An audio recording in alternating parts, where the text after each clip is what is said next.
بسم اللہ الرحمن الرحیم۔ السلام علیکم ناظرین محترم، ہم اپنی آج کی ویڈیو میں حضرت سلیمان علیہ السلام کا تذکرہ کریں گے، نیز اس چونٹی کے حوالے سے حضرت قتادہ اور امام اعظم ابو حنیفہ کے درمیان ہونے والی دلچسپ گفتگو کا بھی ذکر کریں گے، جس کی گفتگو سن کر حضرت سلیمان علیہ السلام مسکرائے تھے۔ ناظرین محترم، اس ویڈیو میں آپ ملکہ بلقیس کے قبول اطاعت کا واقعہ اور تخت بلقیس کا پلک جھپکنے میں ملک سبا سے بیت المقدس تک آنے کا واقعہ بھی سنیں گے، لہٰذا آپ سے گزارش ہے کہ مکمل ویڈیو دیکھیے گا۔ تو ناظرین محترم، حضرت سلیمان حضرت داؤد علیہ السلام کے فرزند ہیں۔ یہ اپنے مقدس باپ کے جانشین ہوئے۔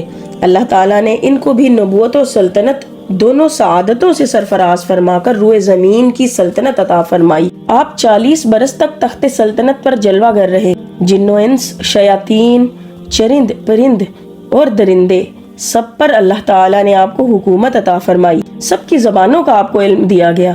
ناظرین محترم، آپ کے دور میں عجیب و غریب صنعتیں بروئے کار آئیں۔ روایت ہے کہ ایک مرتبہ حضرت سلیمان علیہ السلام جن و انس وغیرہ اپنے تمام لشکروں کو لے کر طائف یا شام میں وادی نمل سے گزرے، جہاں چونٹیاں بکثرت تھیں۔ تو چونٹیوں کی ملکہ جو مادہ اور لنگڑی تھی، اس نے تمام چونٹیوں سے کہا، اے چونٹیوں، تم سب اپنے گھروں میں چلی جاؤ، ورنہ حضرت سلیمان اور ان کا لشکر تمہیں بے خبری میں کچل ڈالے گا۔ چونٹی کی اس تقریر کو حضرت سلیمان علیہ السلام نے 3 میل کی دوری سے سن لیا اور مسکرا کر ہنس دیے۔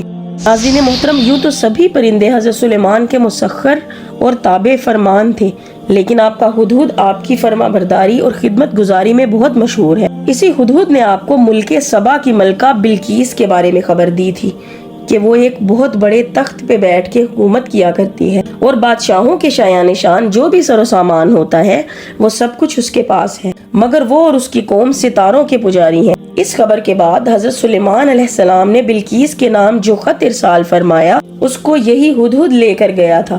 چنانچہ قرآن کریم کا ارشاد ہے کہ حضرت سلیمان نے ہدہد سے فرمایا کہ تم میرا یہ خط لے جاؤ اور ان کے پاس یہ خط ڈال کر پھر ان سے الگ ہو کر تم دیکھو کہ وہ کیا جواب دیتے ہیں۔ چنانچہ ہدہد خط لے کر گیا اور بلقیس کی گود میں اس خط کو اوپر سے گرایا۔ اس وقت اس نے اپنے گرد امراء و ارکان سلطنت کا مجمع اکٹھا کیا، پھر خط کو پڑھ کر لرزہ بر اندام ہو گئی اور اپنے اراکین سلطنت سے یہ کہا کہ اے سرداروں، میری طرف ایک عزت والا خط ڈالا گیا ہے جو حضرت سلیمان علیہ السلام کی طرف سے ہے، اور بے شک وہ اللہ کے نام سے ہے جو بڑا مہربان اور نہایت رحیم ہے۔ خط کا مضمون یہ ہے کہ تم مجھ پر بلندی نہ چاہو اور تم مسلمان ہو کر میرے حضور حاضر ہو جاؤ۔ خط سنا کر بلقیس نے اپنی سلطنت کے امیروں اور وزیروں سے مشورہ کیا تو ان لوگوں نے اپنی طاقت اور جنگی مہارت کا اعلان و اظہار کر کے حضرت سلیمان سے جنگ کا ارادہ ظاہر کیا۔ اس وقت عقل مند بلقیس نے اپنے امیروں اور وزیروں کو سمجھایا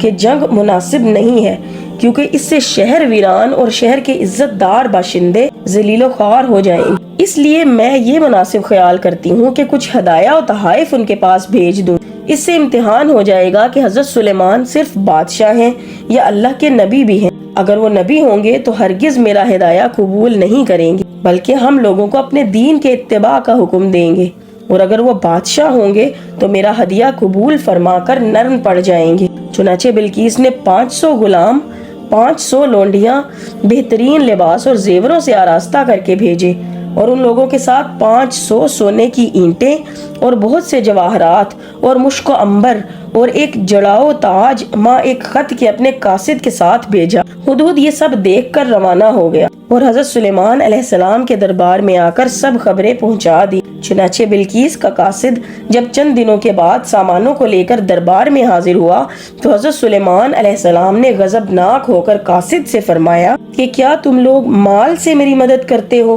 تو اللہ تعالیٰ نے مجھے جو دیا ہے وہ اس سے بڑھ کر ہے اور بہتر ہے جو تمہیں دیا ہے۔ تم واپس جاؤ، ہم ان پر وہ لشکر لائیں گے جن کی انہیں طاقت نہ ہوگی، اور ضرور ہم ان کو ان کے شہر سے ذلیل کر کے نکال دیں گے اور وہ پست ہو جائیں گے۔ چنانچہ اس کے بعد جب قاصد نے واپس لوٹ کر بلقیس کو سارا ماجرا سنایا تو بلقیس حضرت سلیمان کے دربار میں حاضر ہو گئی، اور حضرت سلیمان کا دربار اور یہاں کے عجائبات دیکھ کر اس کو یقین آ گیا کہ حضرت سلیمان علیہ السلام خدا کے نبی برحق ہیں اور ان کی سلطنت اللہ کی طرف سے ہے۔ حضرت سلیمان علیہ السلام نے بلقیس کو اپنے دین کی دعوت دی تو اس نے نہایت ہی اخلاص کے ساتھ اسلام قبول کر لیا۔ پھر حضرت سلیمان علیہ السلام نے بلقیس سے نکاح کر کے اس کو اپنے محل میں رکھ لیا۔ اس سلسلے میں ہدہد نے جو کارنامے انجام دیے وہ بلا شبہ عجائبات عالم میں سے ہے، جو یقیناً حضرت سلیمان علیہ السلام کے معجزات میں سے ہے۔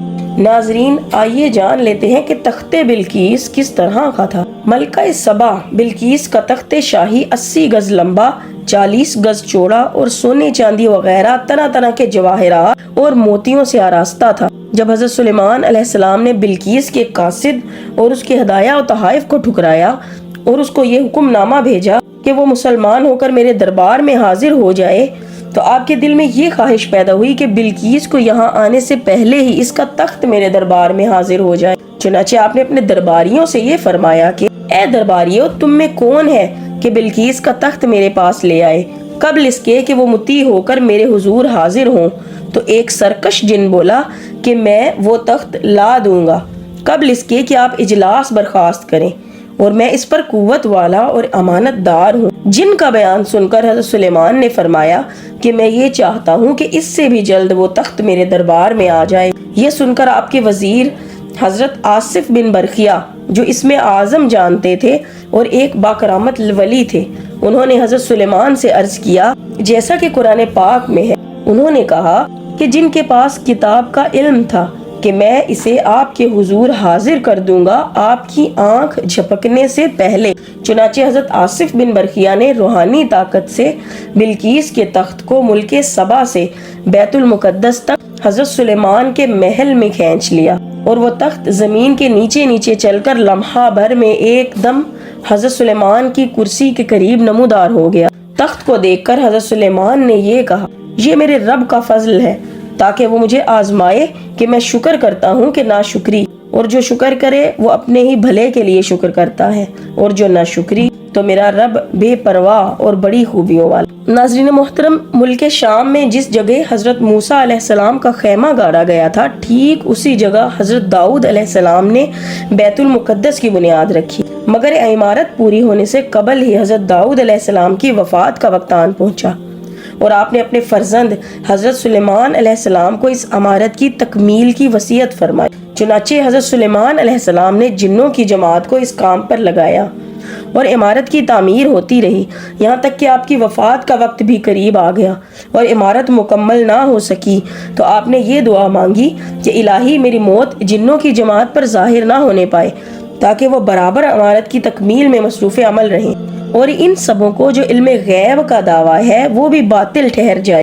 یہ دعا مانگ کر آپ محراب میں داخل ہو گئے اور اپنی عادت کے مطابق اپنی لاٹھی ٹیک کر عبادت میں کھڑے ہو گئے، اور اسی حالت میں آپ کی وفات ہو گئی۔ مگر جن مزدور یہ سمجھ کر کہ آپ زندہ کھڑے ہیں برابر کام میں مصروف رہے۔ عرصہ دراز تک آپ کا اسی حالت میں رہنا جنوں کے گروہ کے لیے باعث حیرت اس لیے نہیں ہوا کہ وہ بار بار دیکھ چکے تھے کہ آپ ایک ماہ تک برابر عبادت میں کھڑے رہا کرتے تھے، غرض 1 سال تک وفات کے بعد آپ اپنی لاٹھی کے سہارے کھڑے رہے، یہاں تک کہ بحکم الہی دیمکوں نے آپ کے عصا کو کھا لیا، اور عصا کے گر جانے کی وجہ سے آپ کا جسم مبارک زمین پہ تشریف لے آئے۔ اس وقت جنوں کی جماعت اور تمام انسانوں کو پتا چلا کہ آپ کی وفات ہو چکی ہے۔ ناظرین محترم، حضرت سلیمان علیہ السلام کی عمر شریف 53 برس کی ہوئی۔ 13 برس کی عمر میں آپ کو بادشاہی ملی، اور 40 برس تک آپ تخت سلطنت پر جلوہ گر رہے۔ آپ کا مزار اقدس بیت المقدس میں ہے۔